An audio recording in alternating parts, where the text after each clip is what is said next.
মির্জা ভাই ওবায়দুল কাসের বলছিল না যে পালাবো না, দরকার হইলে মির্জা ফখরুল সাহেবের বাসায় যে উঠবো, ঠাকুর গায়ে একটা বাসা আছে না। এডিটর সাহেব শোনান এটা। পালাবো না, কোথায় পালাবো?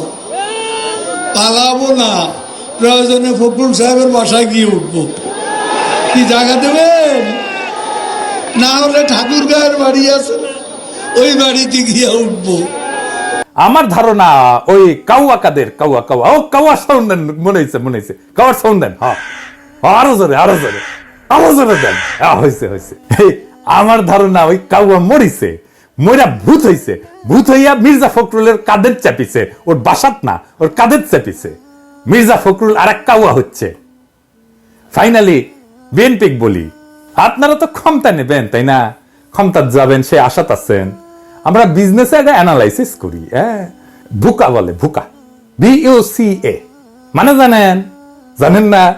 আচ্ছা, ভুকা হইতেছে এটা মডেল আর কি।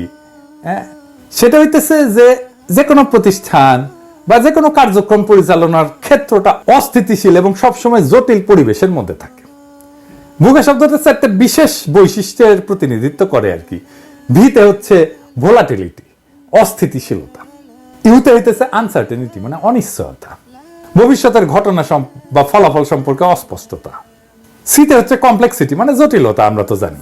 আর এতে হচ্ছে অ্যাম্বিগুইটি। এটার অ্যাম্বিগুইটির বাংলাটা হইতেছে এটা এমন একটা পরিস্থিতি যেখানে যে তথ্য আমরা পাইছি এটা অসম্পূর্ণ এবং বিভ্রান্তিকর, ফলে সঠিক সিদ্ধান্ত নেওয়া কঠিন হয়। তো যে কোনো বিজনেসে ভুকা অ্যানালাইসিসটা করতে হয়, তাছাড়া পরিবর্তনশীল পরিবেশে টিকে থাকা যায় না, দ্রুত এবং কার্যকর সিদ্ধান্ত গ্রহণ করা যায় না। এটা ছাড়া নেতৃত্বের যে দক্ষতা এটা উন্নত করা যায় না। এই ভুকা অ্যানালাইসিসটা ঝুঁকি পরিচালনা এবং সুযোগ সৃষ্টিতে সাহায্য করে। রাজনৈতিক পরিস্থিতি অস্থিতিশীল, আনসার্টেন, কমপ্লেক্স আর অ্যাম্বিগুয়াস। দুনিয়ার কখন কোথায় কি ঘটে যাবে আর আপনার ক্ষমতায় যাওয়ার স্বপ্ন দূরে সরে যাবে। হ্যাঁ, কখন কোন উপদেষ্টার মনে হবে যে এইবার ইসকনের নেতারে গ্রেপ্তার করি, তারপরে এটা মারপিট হবে, তারপরে খুনাখুনি হবে, কেস অন্যরকম হয়ে যাবে। আমি অনেক আগে থেকে বলতেছি প্রফেসর ইউনূসের সরকার ফেল করার রাস্তায় হাঁটতেছে, বলি না? আপনাদের স্বপ্ন কিন্তু স্বপ্নদোষ হয়ে যাইতে পারে, খুব খেয়াল। তবে আপনারা প্রথম আলো নিয়ে যা করছেন, প্রথম আলোর পাশে দাঁড়াইছেন এবং আমাদের পিঠে ছুরি মারছেন, সেই জন্য আপনাদের সাথে কোনো রাজনৈতিক সম্পর্ক আর সম্ভব না।